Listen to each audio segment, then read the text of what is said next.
lounging, son. Welcome back to another episode of the Comic Lounge podcast, guys. I am your host, the young, hungry, armed, and reckless Dylan. And with me, as always, is ruthless and rugged, thuggish, ruggish Ryan. And we're here to talk about one of our favorite writers, one of our favorite collaboration teams, and Eisner-nominated, and rightfully so. Yes. Reckless. This is phenomenal. This is just phenomenal. Can I start? Yeah. Okay. You take the reins on this one, bud. So Brubaker's my favorite writer in comic books. He has been for a very, very, very long time. I mean, it's not even like a question. If somebody asks me, his name is always the first name out of my mouth. Like, and that's not to say that there's not other writers that are very close at the top of my list, but he is far and above my favorite. Fatale, Fade Out, Criminal, Killer Be Killed, everything. Batman, Gotham Central that he did. Like, he's done so much. Daredevil, he's even done some X-Men. I mean, there's really not much. Captain America, right? Like, there's not much he's written that I haven't. Actually, there's nothing he's written that I haven't loved. And Sean Phillips and Ed Brubaker together are quite possibly my favorite creative team in comic books. I mean, I can't name the most consistent team.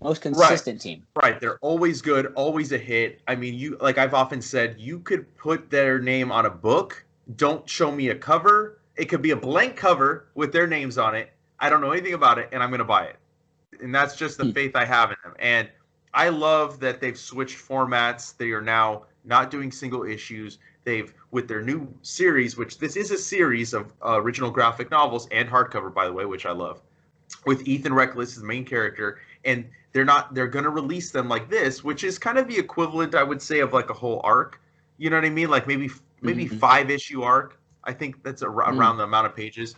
And, he realized that, a lot of his readers, a large group of their readers read their stuff in graphic novels. So he's like, well, why not? Why don't I do this? Why don't I try and release it this way? And I think it's been hugely successful. We saw the success with My Heroes Have Always Been Junkies, which was their first original graphic novel they released. Then they did Bad Weekend, which was a collection of 2 issues of the latest Criminal volume, and kind of expanded on that. Then they did Pulp, and now we have Reckless. Pulp.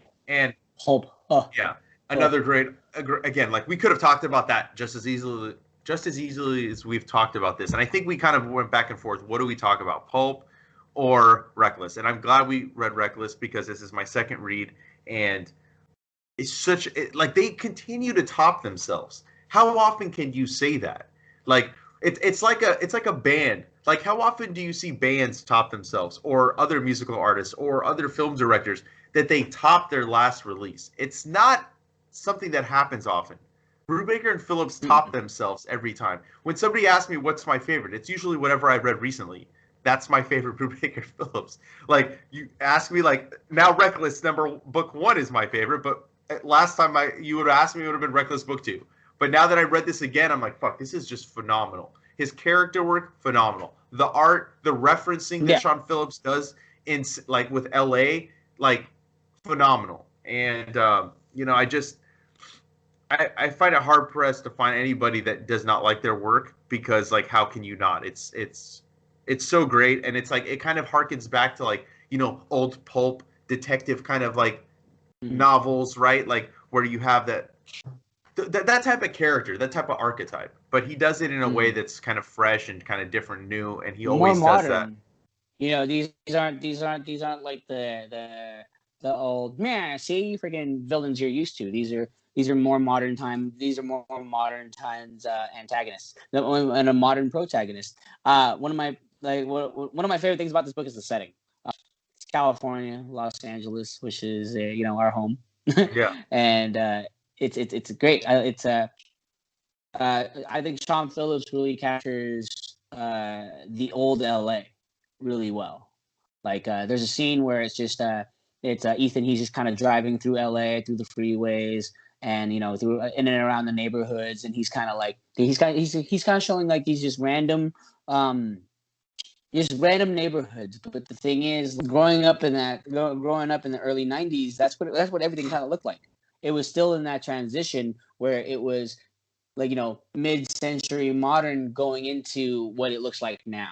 You know what I mean? And it was still in that transitional phase, and like, you know, the color tones that he captures, whether it be in the sunset, whether it be the mornings, whether it be out in the ocean, whether it be in the forest, he definitely captures the whole California vibe. And like, I'm not talking about like all the sunshine and all that stuff. I'm talking about the color tones. I'm talking about like the purples he uses that happens in the sunset, that for that short period of time during the sunset, that those purples, and then those sunrises where it's that like nice like high yellow. You know what I mean? Like Yeah, Sean that's Phillips freaking Jacob executes. Phillips. Jacob Phillips colors this, not Sean. Jacob Phillips. Oh, His son, Jacob yeah. Phillips. Okay. Yeah. Oh, his son. Even crazier. But Yeah. like, you know, yeah, they Sean Phillips and Jacob Phillips capture that whole vibe, the entire vibe. And then now, as far as the writing goes, Ed Brubaker, he gives such a wonderful voice to these characters that make them absolutely 100% relatable, right? Like, I mean, Ethan Reckless, like, you know, he's ex FBI, ex military. When you know what I mean, like he was just a kid trying to not get killed in Vietnam. So they, you know, his dad pulled some strings. You know, he was a Navy brat whose dad pulled some strings, and he ended up stationed in Guantanamo Bay. Yeah. So he wouldn't have to deal with the war. You know, like, and then, you know, you once you get kind of a little background as to who Ethan was and how he came to be where he was and how he became an FBI undercover FBI agent to infiltrate, you know, these radical movements that was happening during the 60s and the 70s, and, you know, like all the stuff like, you know, all the Vietnam War revolutionary, you know, American revolutionary stuff that was going on. I think that, like, you know, he executed that so well. He made the character so relatable because, you know, for stuff like that, like that's why the 60s and the 70s were a really crazy time and a really crazy time period to be writing about. And everything post that was even crazy too. And he just executes it so well. Brubaker is definitely in my top as well, my top 5 as well. So like this came as no surprise to me that it was going to be fantastic. Yeah, I mean, I think Ethan Reckless is one of my favorite characters that Brubaker's written. You know, like he's not like he's not an asshole by any means, but he's just like this hardened guy, and you know, like I mean, you open up and he's fucking bloodied, right? Like it's like very like we're thrust into the story, kind of. We're at the end, but we're getting it at the beginning, and then it comes full circle, right? So he's like, Yeah. he's fucking like just the way he's like wielding the fucking like what does he have A hatchet. He's got a fucking hatchet in his hand. And then we jump into the story. And he's this guy who, like you talked about, he's ex-FBI, but now he's a guy who people call, and he kind of takes care of stuff, right? Like, somehow you get his number from somebody, and he will take care of whatever you need taken care of. And as the story progresses, we learn how he came to be there. And like you said, he was undercover FBI, and he talks about, like, taking acid. He's like, I love the line where he's like, if you've ever met a narc that said that they didn't take drugs, you know what I mean? Like, they're full of shit. They're like, fucking lying. if you don't do it, like, you're the worst narc ever. Like, you have to, because that's how you infiltrate this shit. But the reason he does what he does now is when he's stationed in that office and he proceeds to read files on all these like scientific fucking stories of like where the world's headed, how we're kind of screwed, like that there's nothing we can do to prevent this. That's where he's like, well, if we're fucked, then I'm going to help people. And that's what I'm going to make my mission. And I think that is just such an interesting way to kind of get Ethan to where he is and to why he does what he does. I love that he's in a fucking old movie theater. I love that. I love that that's his like headquarters, right? Yeah. Anna, you know what it reminds me of? It reminds me of the Orpheum in downtown. Yes.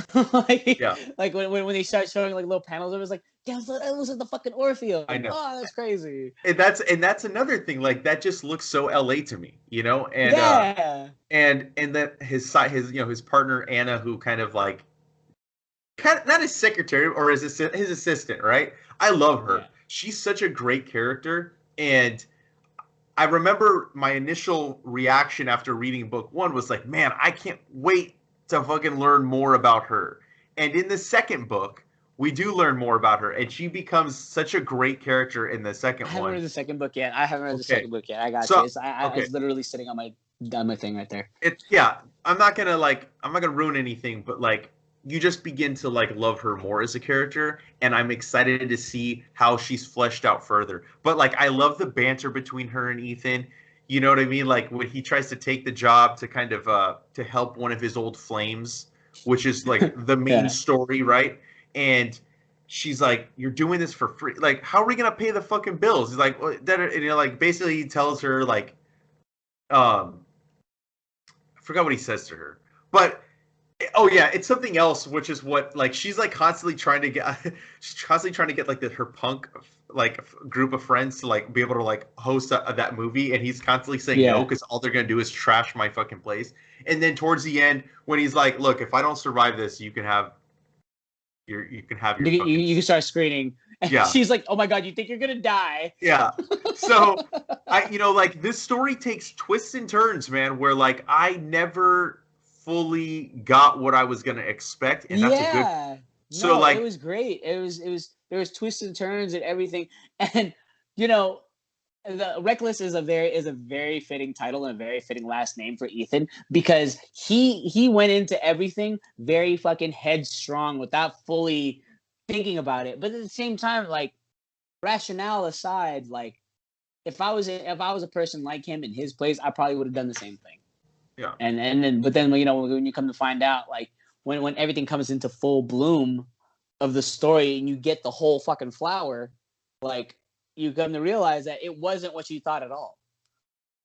yeah, nothing It like what you wasn't thought. nothing like what you thought. And I Yeah, was just like, holy shit, this whole dude. mission for him to fucking get the money for her, and like then she who he ends up going after, and then Yeah, that was like not even right. Like it's constant. Like I really don't want to get into like I don't want to spoil this because even though I know it's yeah. been out for a while, I mean I'm sure there's some people that still haven't read it. Like you haven't read the second book. I could have easily almost spoiled that for you, and I'm glad I didn't. But Yeah.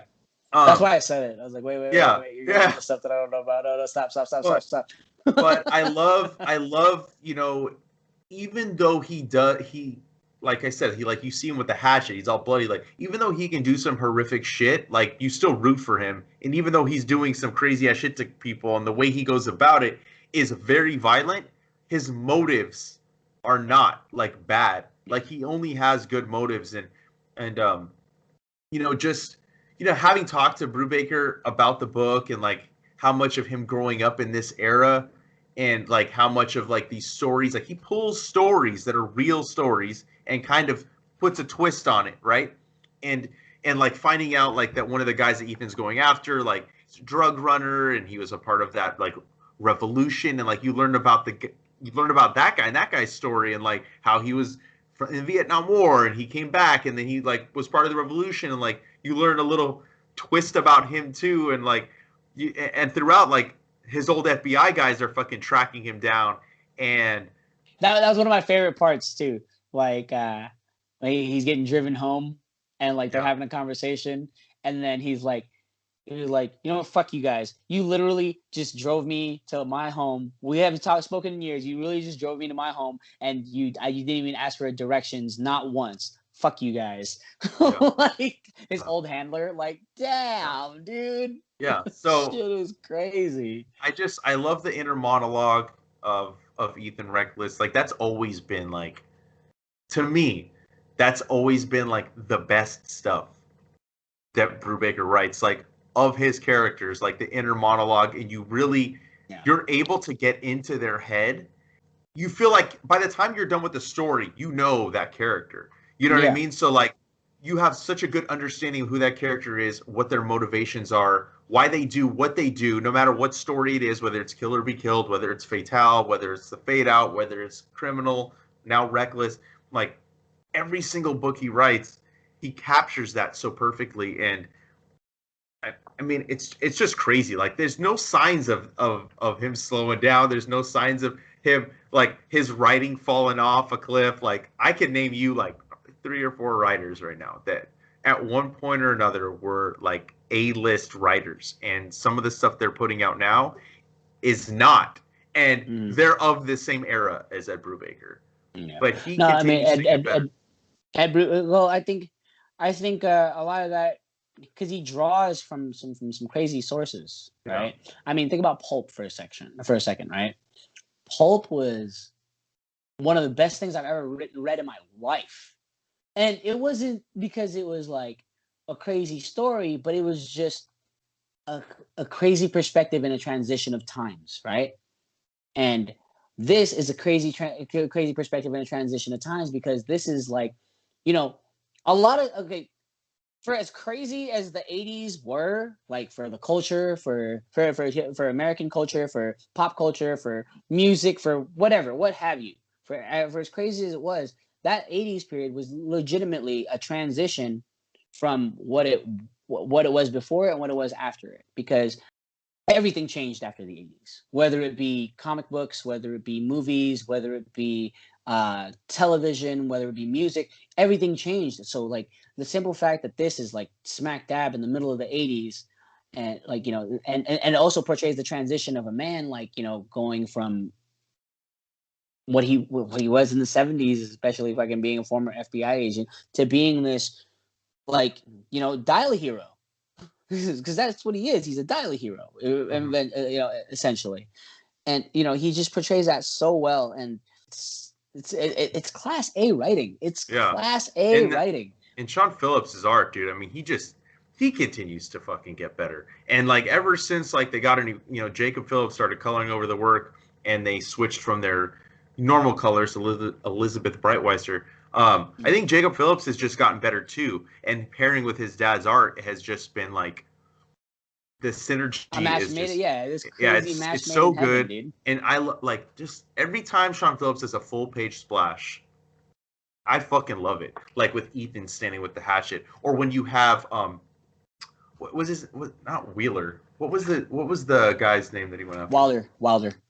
Wilder. So when he does that page with Wilder, like with the Vietnam War, and like it flows down into like, it just felt like just the color with that and the art like felt like very Apocalypse Now to me, and like I got those vibes, and I was just like, dang, dude, this is just awesome. And the way he captures like, whether it's a moment between two characters, whether it's one of the moments of the flashbacks, whether it's a moment of nobody and you just see like the beach house. Or you see like Ethan at the ocean.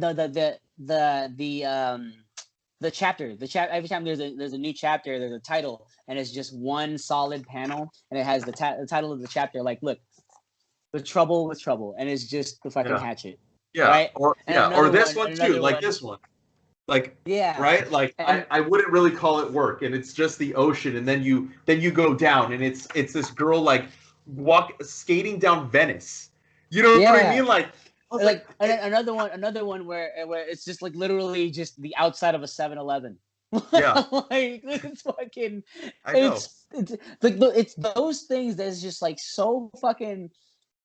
It from the outside looking in, from us talking about it, it seems very simple, but it's these things that like set tones for what this story is. I mean, this is like. I mean, I especially like the at the end where they kind of show you some of the writing in the process and some of the script, right? Yeah. And it just kind of shows you like, you know, page 2, full tier, and now we meet the villain's book, Wilder, and like, you know, you kind of see the communication that Sean Phillips and Brubaker have with each other, and the simple fact that for as wordy as that page 2 description was, Sean Phillips is like, all right, I got this. Boom. Yeah. And he gives it to his son, and he gives it to Jacob, and Jacob's like, oh, cool, I know exactly what this is gonna look like. Yeah. Like, you know what I mean? There's this crazy, like I said, like the most consistent duo in comics. The most Yeah. consistent. Yeah, I agree. 100%. And they always top themselves. One of my favorite books is literally Kill or Be Killed by by Brubaker and Sean Phillips, and it's just they're like the story and the art are so good together. Like you couldn't picture anybody else doing a Brubaker story like that. You couldn't picture anyone else doing a Brubaker story, doing Reckless other than Sean Phillips. Well, I Man, believe it's that like Brubaker really writes to whoever artist he's working with. He writes to their strengths. You know, whether it was Velvet with Steve Epting, who he worked on with Captain America with. He's got a book. It's a digital first comic on Panel Syndicate. Javier Rodriguez and like Brian K. Vaughan. They do that stuff. They release stuff through there. So that he's got a book on there, right? Like called Friday, and it's like kind of like a Harriet the Spy, the YA girl detective, but like the next, like what happens when she's older kind of book. And I've read a couple issues. I know it's going to be in print, so I kind of like I just want to wait. You know what I mean? Because like you know me, it's like really hard. It's hard for me to not read new Brubaker, but I will wait until something is in print. I had Pulp for 4 months. Yeah, you PDF. did. And I just refused. I'm like, I'm not reading it. I'll just wait till it comes out. And I think there's something to be said about their work in print, and I think there's something to be said about like the type of product that they put out, the care between the packaging, between like Sean Phillips designs the fuck out of his covers, dude. I'm telling you, this is a movie poster from the 70s. You know what I mean? Like, or you know, that's exactly what this looks like to me. A 70s movie poster. And just everything they did in a together. world. Yeah. In a world where everything isn't as it seems. You have one man, one scar, one hatchet. Like Yeah. that was great. Yeah, I think that they know what works. They know what their fans want to see, and they do it without staying stagnant. Yeah. They don't repeat themselves. They don't just play it safe. They give us something new every time. Like Pulp is way different than Reckless. Yeah, and Reckless 100%. And Reckless is way different than Kill or Be Killed. Yeah. And then if you put up Fatale next to the Fade Out, two very different stories. They're Fade Out. Okay, so here's the weird thing about Arsenal. Like Arsenal has a lot of like modern comic book fans, right? We have a lot of modern comic fans. We have a but when it comes to like all the cool indie stuff, like I mean, obviously Pulp and obviously the Brubaker stuff sells, right? Obviously the Brubaker stuff sells. But like when it comes to stuff like I try to like I feel like if I wouldn't have suggested books like Orphan and the Five Beasts or Scumbag by Remender, I feel like those things wouldn't sell because people just like they're not open to it, and like it's like the craziest thing. Like that's why I feel like our job as comic book enthusiasts, is to make sure people read these things. And if you haven't read Reckless, you need to go read it.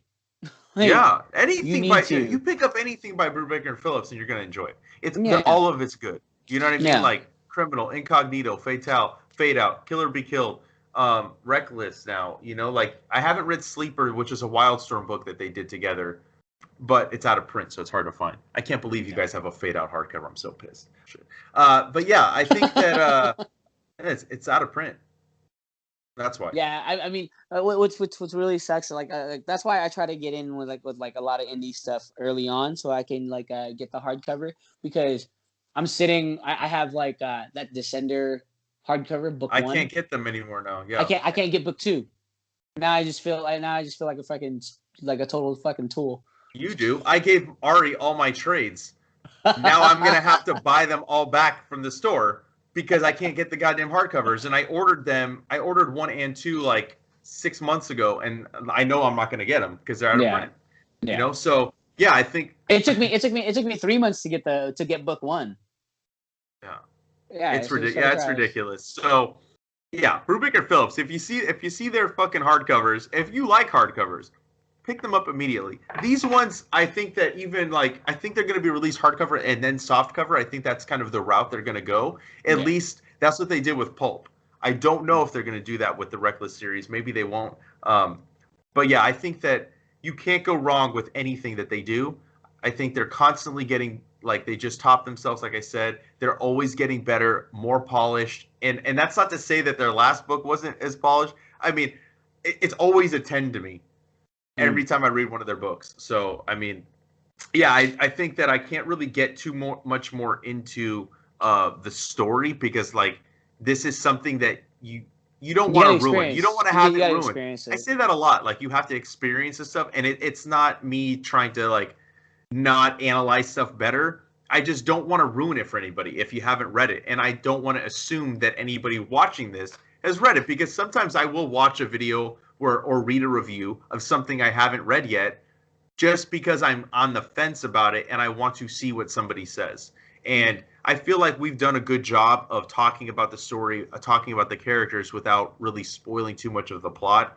And I think that that is kind of the best way to convey or for me, it's the best way I can convey my love for the book and my love for the creators without taking away from the, like, actually experiencing the book yourself.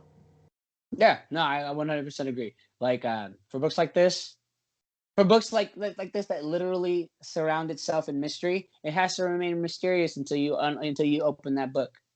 Yeah. You know, you can't say like I'm not like, you know, like when we talk about our superhero stuff, when we do our weekly reads, sometimes I'm like, fuck it, I'm gonna ruin it. I don't care. But yeah. for something like this, no. No, I mean, that's also spoiling a single issue as opposed to spoiling an entire fucking story or an entire trade, which I feel like for the most part we don't, and if we do, we always warn people. But no, with stories like this, I feel like I mean, there's no point in ruining it, because you never know who's going to click on this video or click on the audio on iTunes or Spotify. You don't know who's going to click on it. And I feel like not our job, but what we set out to do with this is to kind of share our love for whatever we're reading and share our passion for comic books, and hopefully make people pick up these books, you know? Yeah. No, pick it up though. But seriously, pick it up. Yeah, like, pick it up now. Pick it up. Pick it up. Pick up those criminal hardcovers. Those criminal hardcovers that came out, you best believe those aren't going to be in print forever. All three of them. I got rid of all my trades so that I could have all three of those hardcovers nicely put on my shelf next to The Killer Be Killed, next to The Cruel Summer, next to The Incognito. Now I just have to. All I have to find is Fatale, those hardcovers which are long out of print, and the Fade Out, and I'm good to go. So but go pick them up. Go to Collector's Paradise in Woodland Hills. Go to Arsenal Comics and Games in Newbury Park. Come say hi, and then go fucking pick them up. Yeah. Go pick them up. I have nothing else to say. Go read these fucking books. There's a reason why this creative team in general and the books they put out are constantly nominated for Eisners, which is like the top comic book awards in my opinion. What I love too is, like, they never boast about it, right?